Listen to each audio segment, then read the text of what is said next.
In case you're wondering what this auto-allocate account codes is all about, this is generally where we're going to go and tell the system that, listen here, if you ever find this reference in any of our transaction batches, that the system will automatically go and actually allocate it for you, which is so very cool. And I don't think anybody knew about this. And when I discovered the gem, I was like, we need to get this out there, especially for the people who have their cash books in the GL and who needs to actually apply it. This thing hopefully is going to make it so much easier for all of you. I'm trusting it will. It made my life easier for all my bookkeeping clients I have within Quick Software. So hopefully this will work for you. Okay, so what is it all about? It's literally about doing a quick setup in the GL, and I'll show you we'll do that under the ledger setup. And then you have three types of options how you can go and apply this. So I'm going to show you both options and then I'll actually show you how it works. It's really cool, as I say, for those of you who have your cash books in the GL, this will be absolutely amazing. It could also actually work for people who's just importing journals, those kind of things. But yeah, enough talking. Let's get down to the nitty-gritty things. To activate this, you're going to go to Setup, Ledger, and go into your Ledger setup. You probably will need your own password. If you don't know your password, you can contact us and we'll help you reset it for you. No problem. And then underneath General Settings, the header that says General Settings, you're going to move down and you're going to find something that says Use Auto-allocate Accounts. Now yours will be disabled. I've already enabled mine so that I can activate it and actually show you what it does, because otherwise I'm going to waste your time. So please make sure that you say Use Auto-allocate Accounts. And what it's going to do, it's going to open up a batch tool menu for you, and I'll show you how it works just now. The second option you then have is something here that says Use Additional Rules Table. Now you're going to say, Deidre, what the hell does that mean? It quite simply means we have three different methods of quickly assigning these account codes so that when we want the system to run this auto allocation for us, that the system can go and revert to these three options. Now this rule table will literally require you to go and create those rules. It does not mean if you have this activated that you can't follow the other kinds of methods as well. You absolutely can. It's just an additional way of getting or combining the keywords into the actual GL codes. Switch it on. If you don't use it, it's not a train smash. I promise you it's not going to bomb out. It hasn't bombed out on me. I've got one account there and it's called Quick Software because I wanted to show you what it looks like. So activate it, and then once you're done, please always remember that you do need to save this ledger setup. Okay, if you don't save it, then all the hard work and all the little ticks and clicks you just did now is gone. Now the easiest way for you to link these stuff is to literally, if you were part of my previous session, you would have seen how we imported the bank statements into the system with a whole lot of purple errors in here. Okay, the easiest way I would say to set this up initially. Now remember, initially it's going to take a while for you to set it up. Once it's done, you're simply going to run it, and I'll show you what it does. But initially open up bank statement items with all your purple stuff. If it was a BSP, Recon, or a journal, or whatever the case might be, open it up like I have done here, and then do yourself another favor and actually open up your chart of accounts as well. And then just keep them next to each other so that you can see both. Okay, now you'll agree with me, there's lots of little lines here. I normally go and I just sort it by details. So if I double click on the header at the top that says details, what the system will do is it'll quickly give it to me in alphabetical order, and that's exactly what I want. Now at the top I'm going to start and I'm going to say, okay, what is this? This is the actual service fee that was charged. Now to link it, you're going to go right click. I'm going to copy the field. If you want to type up, by all means, guys, type up as much as you want. I'm a lazy person, so I'm going to simply copy this. And then in my chart of accounts, I'm going to go look for the account number that I want to assign it to. Okay, in this case, it's bank charges.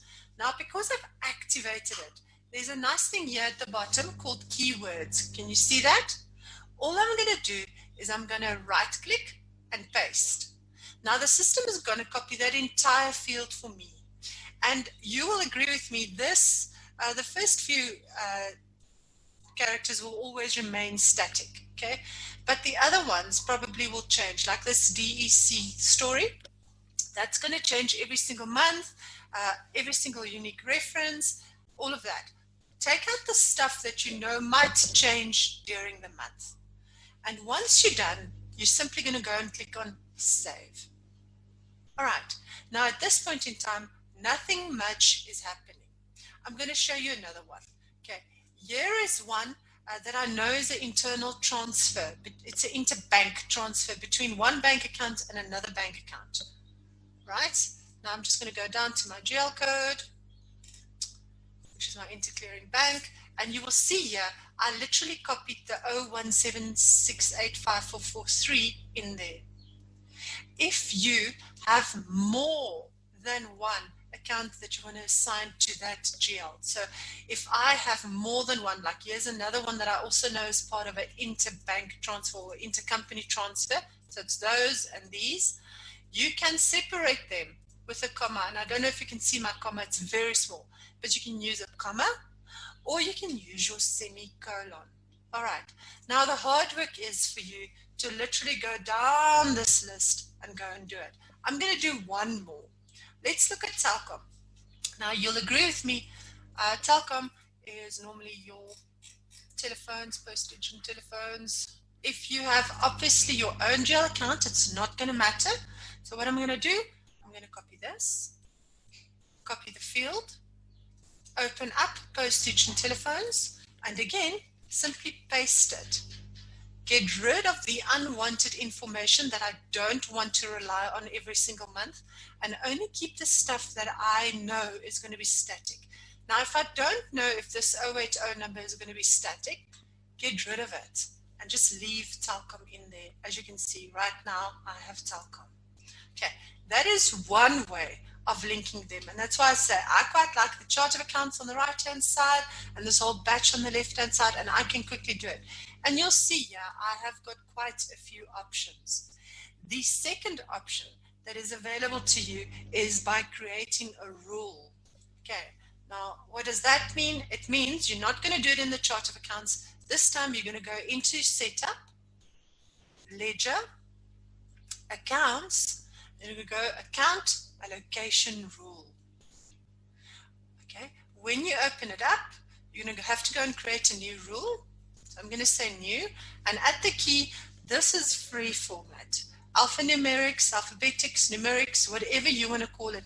I'm going to play, let's say for now, with first car rental. So I'm going to say the key is FIR. Okay, you could have made it 001, doesn't matter. Put in a description, and you can see this takes a lot more setup now because it's talking about a whole lot of stuff and values and case sensitives, and only this is if you want to go into great detail, okay, and you want like specific case sensitive stuff, those kind of things. It's going to give you the exact same result when we run this as the others, but yeah, let's see. Do I have a first car rental? I do. Simply select. In the operator now I can say, is it a containing to? So does it need to contain something? Like I've got here the one first car RE, you can see there in the reference, or must it be an absolute match? Now again, up to you to decide. I'm going to be naughty, I'm going to say containing. I can say equal to as well. Copy my field, and in my values, go in there, and simply take out the stuff that I know might change. All right.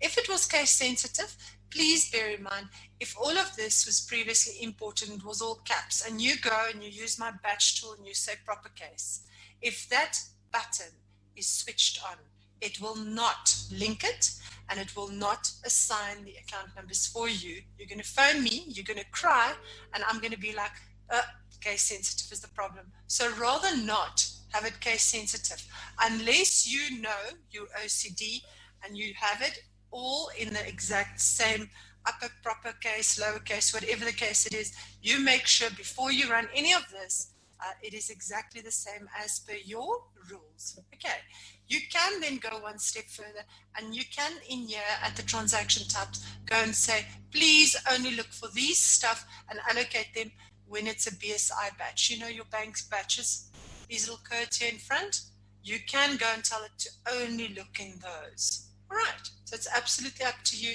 If you leave it blank, it will apply it across the board. Once you're done, simply click on save. All right, biggest work now is over. I've gone and I've allocated all the accounts that I could, and I'm going to be lazy. And let me just be honest, I've only gone, I think, up to about D. So forgive me if it doesn't do all of this. Now, the question is, Deirdre, yeah, put your money where your mouth is. You've now done this. On the right-hand side, you can see that I've already added some keynotes in there. If it's like insurance, and I've got Old Mutual and Dial Direct, again there, I don't know if you can see, but there's your semicolon. So keep in mind, if it's two accounts that's linked, it's normally generally for your expenses, and you want those references both to read back to insurance. You can see Old Mutual and Dial Direct here. If I go into my transaction batch just to show you.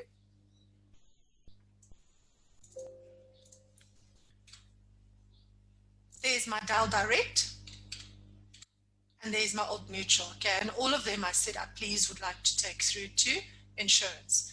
To see if it's going to actually work now, all you're going to do is you're going to select all transactions. Now you can either press Control A, or you can go and say select all when you right mouse click. So all the magic now is going to happen in the right clicking, okay?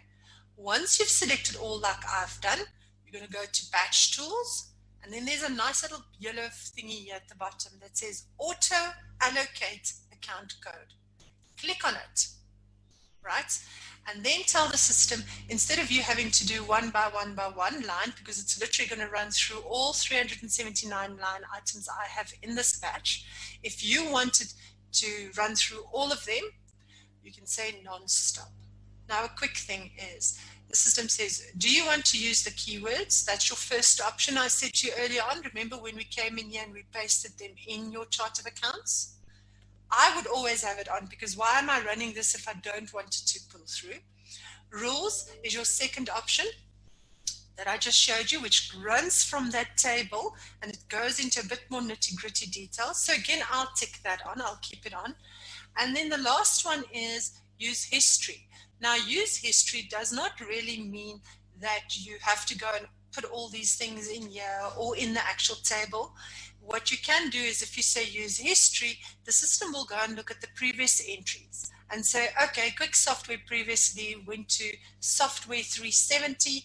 I'm just going to assume it's right. And if you therefore tick it, the system will then assign it. Okay, so these check buttons you see here is basically just going to tell the system which rule to apply. So are we going to look at the chart of accounts? Are we going to use the rule table, or will we use the previous history? Okay. Now, if you don't want to use the previous history because you're scared somebody messed up, maybe some of the stuff has got VAT splits in there, keep your history unticked, and then quite simply click on next. And I don't know if you can see, but magic is happening in the background. Okay. Again, apologies, I didn't do the whole damn thing. I just thought I'm not going to do 300 odd allocations. But there it is. Immediately, the system would have given you your account numbers. Quite cool, hey? And nifty, I'd say. So let me show you at the top now, you can see. From here, then, of course, if you need to do your VAT splits, simply go do it. Okay, so it's not going to stop you from doing anything else. Oh, why is this doing this? Because remember, I've got a line 1545, 1628, 1629. So please, if you are doing your VAT splits, etc., don't be a nunu like me. Make sure that you go into your normal table that is driven by transaction number, these little hashes over here. And then if you want to do VAT splits, go ahead and do